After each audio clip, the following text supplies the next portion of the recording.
Oi, pessoal, tudo bem com vocês? Bom, hoje eu tô aqui porque eu queria conversar com vocês um pouquinho sobre genética. Na verdade, conceitos básicos em geral, gerais, né, dessa área da genética. Bom, mas antes de falar sobre conceitos e, na verdade, um pouco de simbologias desse estudo da área da genética que eu quero tratar com vocês, a gente precisa entender um pouquinho o que é genética. Basicamente, a gente entende a genética como a área de estudo, né, dentro, sobretudo da área da biologia, a área de estudo da hereditariedade, né, ou seja, da transmissão de algo através, né, dos genitores aos descendentes. E os processos que envolvem essa hereditariedade, né, quais processos envolvem essa hereditariedade? Bom, então, genética e esse processo que eu chamo de hereditariedade, né, e os processos da hereditariedade, aliás, se dá através da transmissão de características de pais, né, para filhos, ou de genitores para seus descendentes, para a prole, né, como a gente chama também em biologia, através da reprodução. Indivíduos que dão origem a novos indivíduos através do que a gente chama de reprodução, e as características, né, são passadas de geração em geração. Bom, quando o indivíduo se reproduz, ele vai transmitir aos seus descendentes uma série de informações, aí, um conjunto de informações em que, sobretudo genéticas, né, informações genéticas, que vão definir tanto as características desse novo sujeito que está se formando, mas que também são típicas da espécie a qual ele pertence. Por exemplo, a espécie humana, o Homo sapiens. Isso se dá também nas reproduções assexuadas, né? Eu comentei sobre isso em outro vídeo, né, em relação à reprodução assexuada, que seria, por exemplo, como uma bactéria se reproduz de forma assexuada, por divisão binária, como a gente chama. Uma única bactéria dá origem a duas novas bactérias, filhas, que são idênticas à mãe, né? Porque não teve compartilhamento, troca de material genético. Bom, mas mesmo não sendo a reprodução assexuada, na sexuada, onde pressupõe a troca de material genético, a combinação de materiais genéticos diferentes, variabilidade genética também vai ser maior, também acontece um processo como esse. Bom, o que seriam essas informações genéticas que eu mencionei? Informações genéticas, elas estão contidas em moléculas, tipos de moléculas que eu chamo de ácido desoxirribonucleico. O que é esse tal de ácido desoxirribonucleico? Que não sei se vocês já ouviram falar com esse nome, se não, talvez tenham ouvido falar como DNA. Então, o tal do DNA, né, que provavelmente vocês já ouviram falar, é o ácido desoxirribonucleico.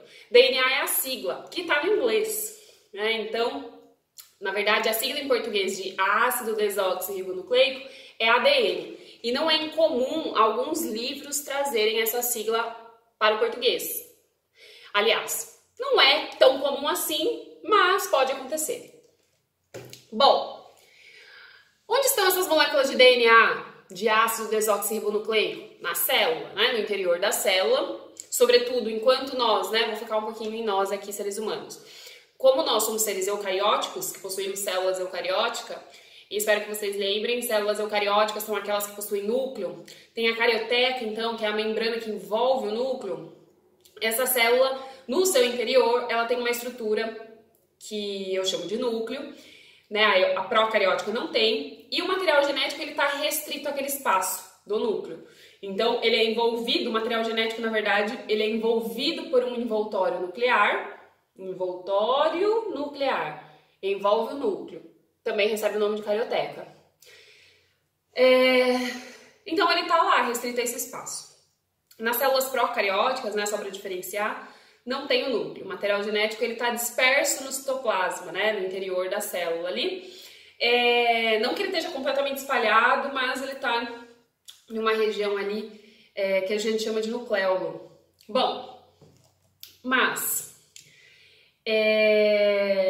eu falei que as moléculas de DNA contêm as informações genéticas. E o DNA, portanto, ele vai basicamente coordenar todas as atividades vitais de um determinado ser vivo, de todos os seres vivos, aliás, né? As atividades que acontecem dentro da célula, no interior da célula, né? Além de determinar as características biológicas do indivíduo, aquilo como eu citei, que define a espécie, mas também que diferencia os indivíduos dentro de uma mesma espécie. Ninguém é igual a ninguém, a não ser os gêmeos univitelinos, né? Do contrário, temos as nossas especificidades dentro de uma mesma população de seres vivos, ou seres, né, da mesma espécie, seres humanos. Eu vou ter diversas diferenças, muitas visuais, eu consigo ver essas diferenças, certo? Tom do cabelo, tipo de cabelo, altura, tom da pele, entre várias outras. Bom, nesse material genético, no DNA, pode ocorrer algumas alterações na constituição química desse material genético. Se isso acontece, eu digo que aconteceu uma mutação, né? Então, no processo de reprodução celular, isso pode acontecer. E isso, do ponto de vista biológico, é positivo, geralmente. Porque isso faz com que se aumente a diversidade biológica, aumenta a biodiversidade, faz com que as populações sejam, muitas vezes, mais resistentes, né, as pressões ambientais, né, algo que aconteça no ambiente, se essas mudanças, né, se os indivíduos forem diferentes entre si, tem mais chances de alguns desses indivíduos terem a característica que permite a sobrevivência num determinado local, né, em determinada situação. Bom, alterações. Eu falei um pouquinho agora sobre alterações, né, as mutações. Alterações que acontecem do material genético ao longo, né, do tempo, da evolução biológica, né, o princípio de que os seres vivos estão mudando ao longo do tempo, dos ancestrais, resultaram em variações morfológicas. O que são variações morfológicas? Variação de formato desse corpo, né, aquilo que eu consigo ver, mas nem sempre, né, por exemplo, a gente tem hoje na espécie humana, de acordo com o sistema ABO, de tipo sanguíneo, 4 tipos sanguíneos possíveis: o A, o B, o AB e o O. Isso são características diferentes, são 4 características, é uma característica, né, tipo sanguíneo, e existem 4 tipos de tipo sanguíneo, né? Isso se deu, né, essas diferenças, graças ao processo evolutivo. Tá. Agora sim, né, depois de fazer essa breve ou grande, não sei, introdução, eu quero falar um pouquinho sobre alguns termos bastante utilizados na área de genética. Alguns deles eu acabei já falando aqui na minha fala. Mas, por exemplo, genes. Talvez você já tenha ouvido falar. Os genes, eles estão aos pares. E a gente chama de genes alelos, portanto, pois estão aos pares. Pares de genes que estão localizados, presta atenção nisso, localizados em uma posição específica do DNA, são relacionados a determinada tipo de característica, configuram os que eu chamo de genes alelos. Geralmente em genética a gente representa pelas letras do alfabeto. Talvez você já tenha ouvido falar no tal do azão, azinho, azão, azão, azinho, azinho, né? Que representam os genes geralmente, eles estão aos pares. Porque um gene veio do pai, outro gene veio da mãe, um gene veio do sexo biológico masculino, do espermatozoide, outro veio do feminino, do óvulo, que ao fecundar originou um novo ser vivo. Esse novo ser vivo vai ter um gene para cada uma todas as características em pares. Tá. Outros 2 conceitos importantes na biologia é a questão de dominância e recessividade. Eu falei que esses genes estão aos pares, só que sempre, ou quase sempre, vai ter um que é dominante e outro que é recessivo. A própria palavra já diz alguma coisa, né? Genes dominantes se sobrepõem ou dominam variações. Então, eles são sempre identificados pela letra maiúscula. O Azão, o Vzão, o Bzão, enfim, seja qual letra for. O gene recessivo, ele é representado pela letra minúscula.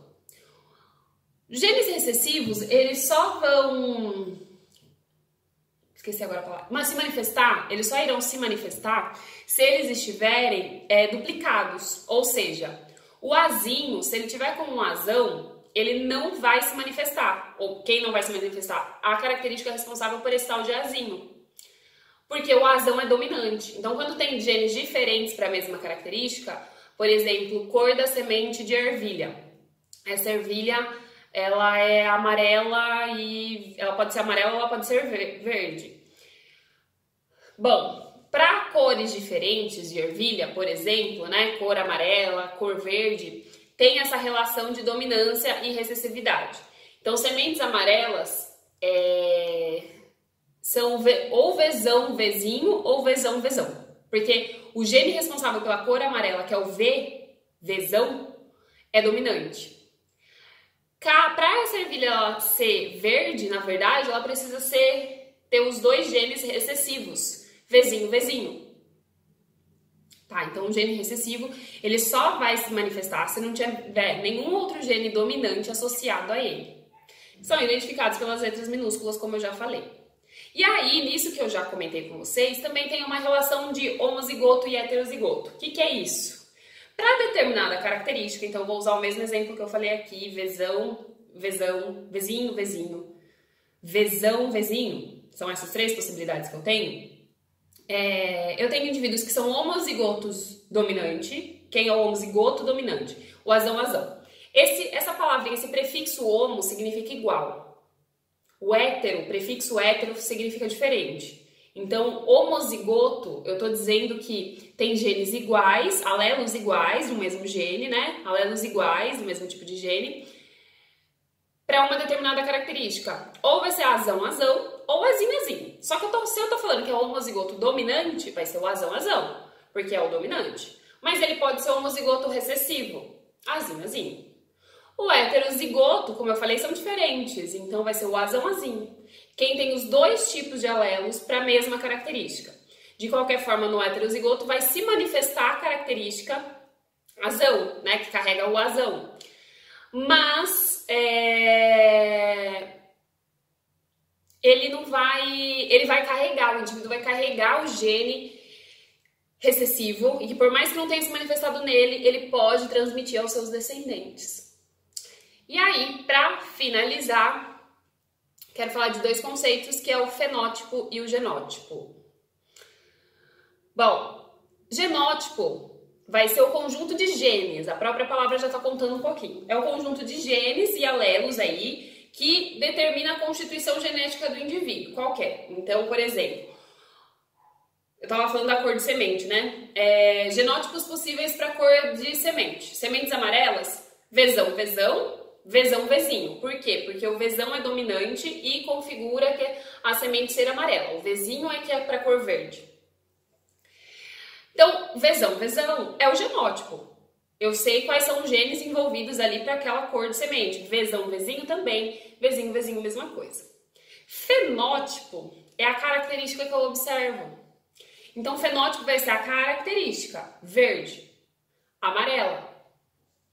Né? Então, o fenótipo, uma coisa que a gente tem que tomar cuidado, e na verdade não só tomar cuidado, mas sempre colocar isso em evidência, porque eu considero isso fundamental. Tem muita gente que pensa que a genética ou a biologia é uma ciência exata. Não é, longe disso. Biologia é a ciência que mais tem exceções. E a genética, por mais que a gente tenha suas regrinhas, seus conceitos, seus símbolos, ela também não é exata. Ela depende muito do ambiente, o ambiente dita tudo, as interações ambientais com os seres vivos, com o próprio ambiente, os seres vivos entre si com esse ambiente, fazem muito. Então o fenótipo, se é a característica que eu observo, ele vai ser, na verdade, resultado da interação do genótipo mais o ambiente. Então, fenótipo é a característica observável, por exemplo, o tom da pele. Só que é comandado por uma série de genes, né, por genes alélicos. Mas, não só, também o ambiente influencia nisso, né? E bastante, né? E quanto mais essa característica for comportamental, mais o ambiente influencia. Depende muito de qual características nós estamos falando. Bom, vou parar por aqui. Qualquer dúvida eu estou à disposição e pretendo trazer mais vídeos aqui. Esse foi mais um resumão sobre o assunto, né? Uns conceitos gerais. Pretendo trazer mais vídeos com essa temática, aprofundando aí em alguns detalhes. Tchauzinho, pessoal!